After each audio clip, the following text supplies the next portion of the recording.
Eid Mubarak. Day 9 of the series. Let's talk transportation. The need to travel.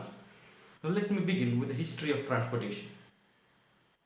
The earliest means of transportation that man used is being used till date, and it's nothing but a man walking on his feet. But it was the domestication of animals that provided the first turnaround in transportation. Man realized that he could use animals and put weight on their back and make them travel along with him. It all went good until came the first invention. The first invention that revolutionized the entire travel industry is nothing but the wheel. The invention of the wheel. And with this invention of the wheel also came other inventions like the sledge, which is also helpful but not as good as the wheel.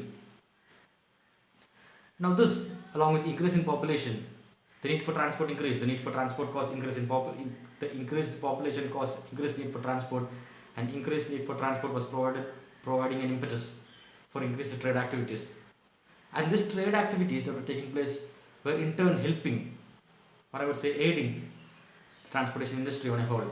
Industrialization too played a major role or played a major part in making the transport industry that we see today.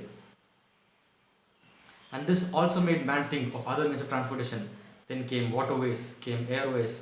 Thanks to Wright brothers, air travel is now the safest and the fastest means of transport. Travel was getting faster and faster. This is how the history of transportation evolved.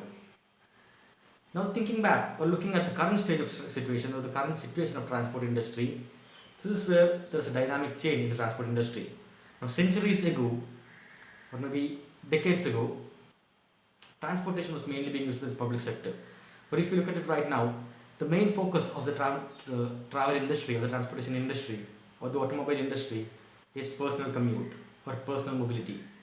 The number of personal mobility or the number of cars has outnumbered the number of public sector or the public community or the public mobility. So this is where the drastic change happened. And this drastic change has caused many automobiles or many manufacturers to think differently, to manufacture a car that suits a common man. And it is then that this happened, a market becomes successful only when it reaches the doorstep of a common man. And since a common man can afford a car, that is where the travel industry has found its success.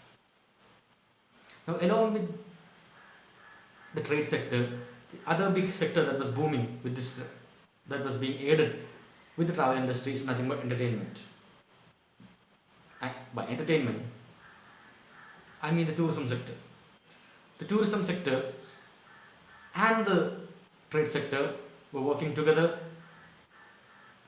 in turn helping the travel industry. The travel industry or the automobile industry or the transportation industry for that whole matter was assisting in this as well. So this went on to become a process. But the real takeaway here or the real negative impact that we have over here is nothing but the pollution. And of course the man-made accidents that happen out there, lot of accidents that cause lots of loss of lives. So this is where the big guns or the big manufacturers started to think they needed to develop something innovative, and that is where the means or the investment for innovative or sustainable means of transport is arised. Because transportation, as of now, an internal combustion engine is a polluting engine. It pollutes land, it pollutes the air, and pollutes the water. Air travel is polluting the air, aviation fuel, and then comes the waterways, oil spills all over, and the common man's car, which has an exhaust of carbon monoxide.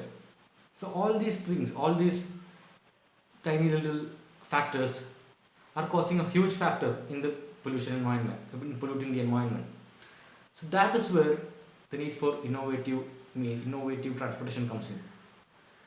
Big manufacturers are now investing into sustainable means, into electrification of cars, and so on. And this is what we call the electrification of cars.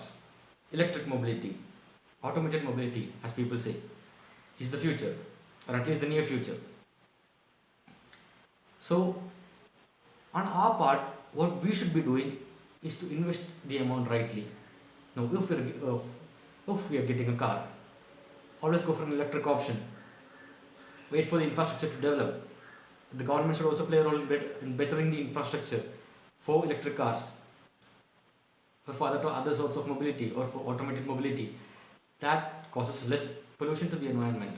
So it is our responsibility or our duty, I would say, to take the right decision and making sure that we do not pollute the environment, so that the world has a better future and the mobility can go the way it was exactly.